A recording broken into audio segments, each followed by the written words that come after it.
I think your priority for planning your camping trip should be the end of the day of whatever that trip is going to be. So I'm in my Haven hammock tent because I'm testing some gear out, and I'm testing my wood sleeping bag and seeing if it fits in my Haven and how comfortable that really is. Because the sleep system and you getting to fall asleep comfortably, relaxingly after a long day of whatever it is. Maybe you're hiking, maybe you're backpacking, maybe you're just puttering around camp enjoying the nature, the sounds and the cicadas that we've got going on here in Ohio. Whatever it is, getting that nice rest is going to give you the best experience, and you're going to want to come back.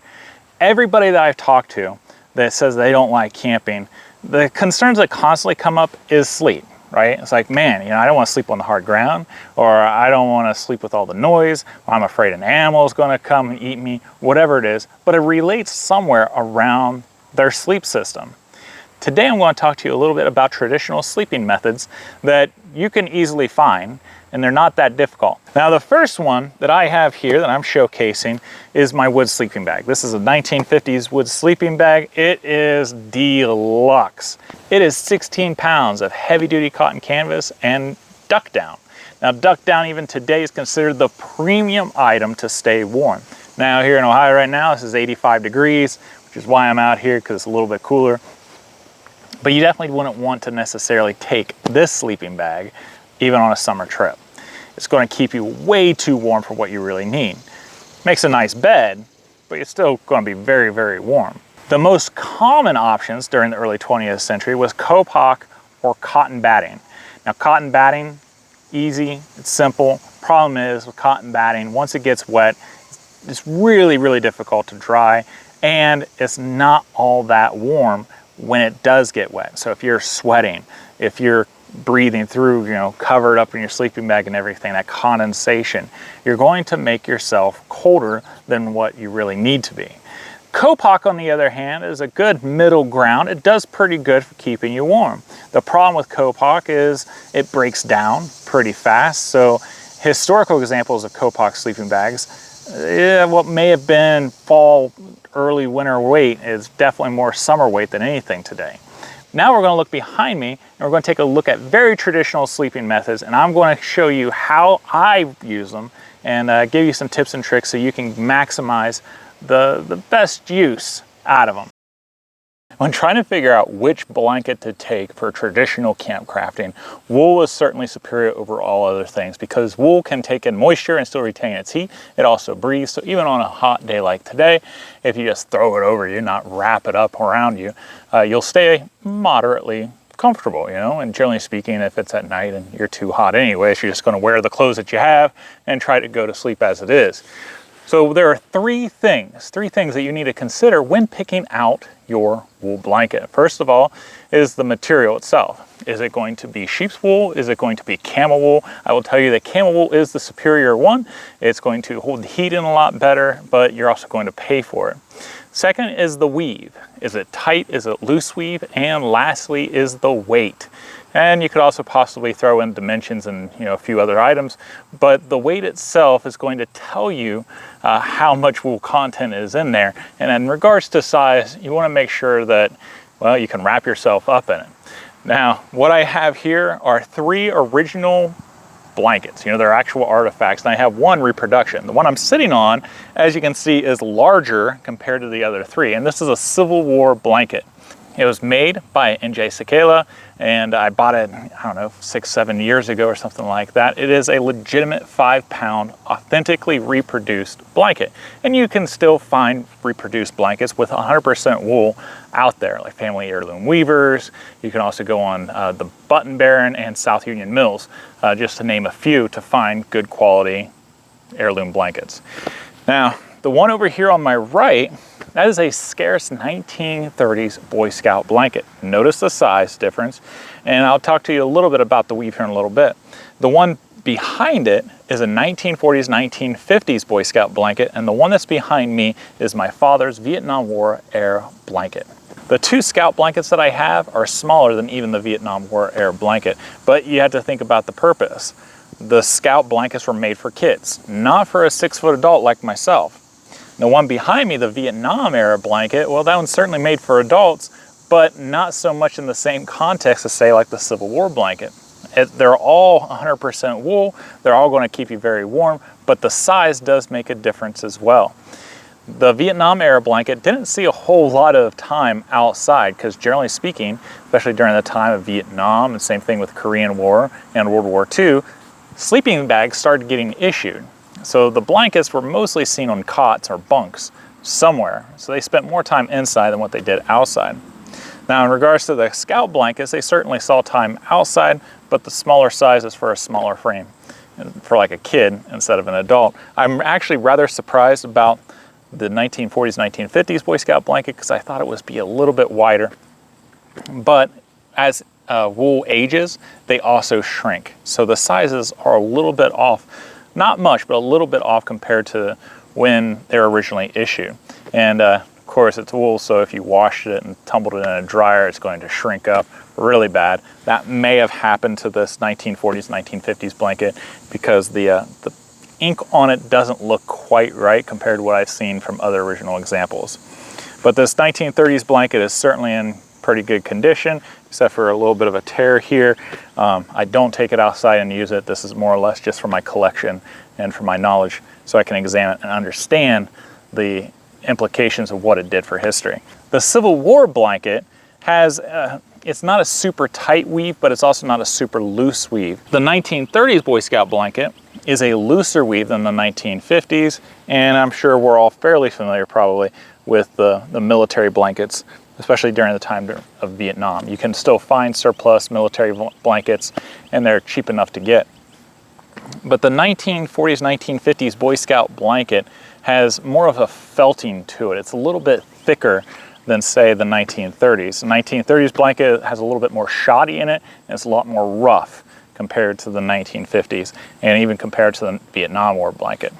So I'm going to show you how best to use blankets for traditional camping. You might have seen something like this before. Everybody has their own little unique spin on it. This is my particular spin.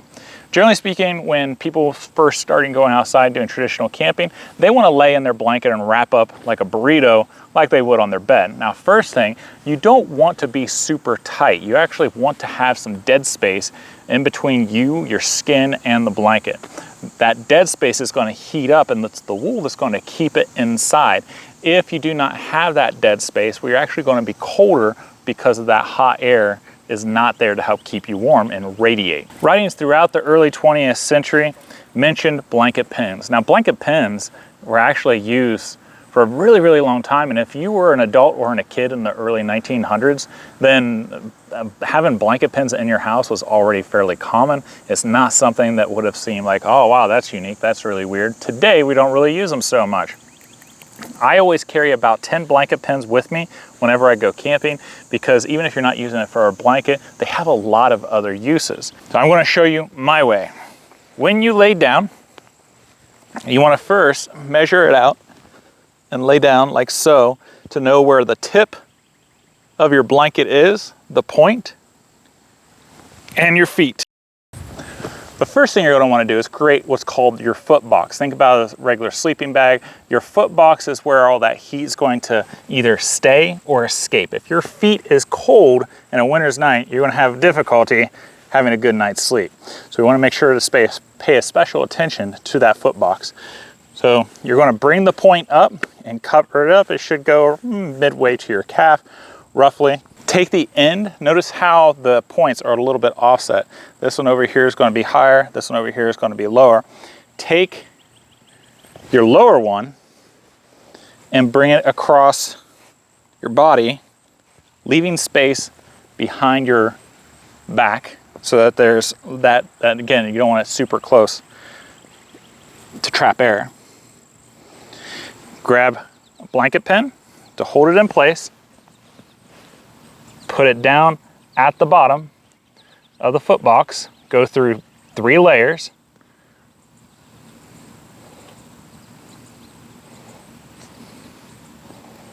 And go ahead and pin it like that.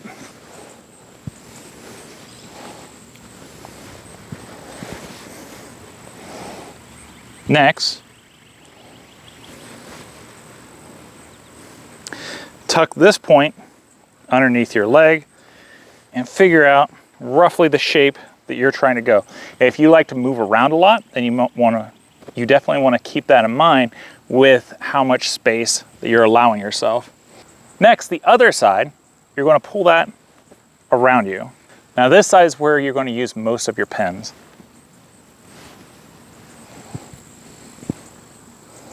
Again, you want to keep your foot box nice and closed. So as you bring that over, again, you're going to go through the 3 layers of fabric, the top 2 layers, and the bottom layer, the one that's closest to your foot, not the one that's touching the grass. So you have 2 pins that'll keep that nice and closed. Now you're going to join the layer that's coming up above your foot, the layer that's on your left, and the layer that's on your right.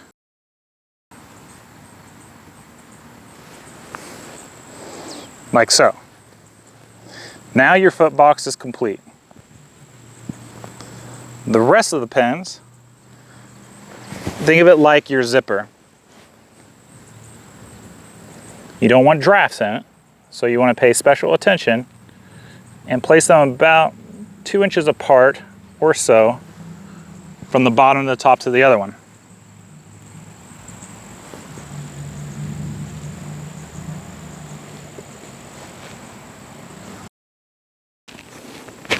Now you'll notice that this is fairly open. Adjust yourself accordingly, bring it across your shoulders, and then you can use this and throw over the other way. Now wool has a tendency to act like Velcro a little bit. So when you have the layers on top of each other, you don't have to worry so much about them coming apart as you would think. And then you have this top point right here that you can also throw over your head and wrap yourself around.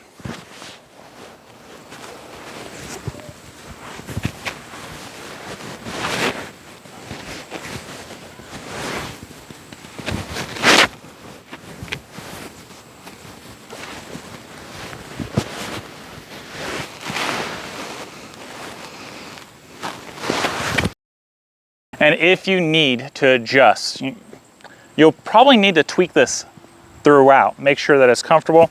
Once you have these pins all laid out, maybe you want to adjust a couple of these pins and place them over here to keep your shoulder a little bit closed. Generally speaking, you only need 1 or 2 at the most to do that. But you don't want to have too much of a gap in between these. You want these to be evenly spaced. That way that air stays inside. And also, your legs are pretty powerful if you're a kicker. So if you're not too careful, then you can actually tear and damage your blanket and everything. So you want to make sure it's not too tight, like a burrito. You want to have a little bit of leg room so you can move around about, you don't feel claustrophobic, and the air gets trapped.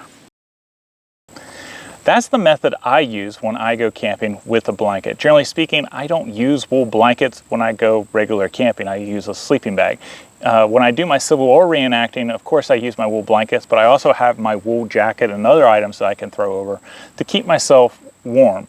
Anything that's really below 50 degrees, I use a sleeping bag no matter what. I've done plenty of authentic and progressive Civil War events where I'm out in the cold and I'm freezing my butt off. And when you do that, you run various health risks. So you want to always make sure that your health is at the forefront of your planning. You know, if you're going to do something like this and just to experience it and try it out, I strongly suggest that you do it in your backyard and the safety net of your home area. If you get too cold, you can go inside, you can warm up, or you could just go in your comfortable bed. But always, always, always think safety first. You don't want to catch hypothermia, and you also don't want to get frostbite. Now, if you're interested in getting wool blankets and investing in that kind of experience, I would suggest that you look into Hudson Bay blankets. Hudson Bay blankets are pretty much the Cadillac of all wool blankets. Now, they don't have any camel hair blankets from what I understand. If you can afford a camel hair blanket on eBay or something like that, they're going to be warmer than what the sheep's wool is. But if you get a Hudson Bay blanket, if you get like a 3 or 4 point blanket, you're going to be pretty toasty. And for that kind of experience, I suggest that you check out Richard Harleman's over on the Wild Side YouTube channel. He's a good friend of mine, but he legitimately camped out in Hudson Bay blankets and nothing but a tent and snowstorms and rain and things like that a couple years ago. And he's got a really good series on those experiences. And he is very upfront and clear about what worked and what didn't work. So check that out. And of course, you could always reach out to Richard and he'd be more than willing to share his experiences and wisdom with you. He's a great guy. Now, to learn more about traditional camping, I want to suggest you come on our Camp Crafters Guild. You can check it out for free for 5 days to see if you like it. www.honorableoutfitters.com/join the guild. A lot of great resources, a lot of great people on there, and we're just sharing our experiences and knowledge. It's pretty awesome. I also invite you to get on our monthly newsletter. It comes once a month. It's not spam or anything, but we give hints, tidbits, and I share some of the knowledge and experiences that I have and that I glean from others with you to help you out in your traditional camp crafting journey. If you'd like to see my playlist about bedding, where I talk about various sleeping bags and things like that, then check it out here. I hope you guys have a wonderful week. Give a kiss out to your loved ones, and I'll see you guys next time. Take care.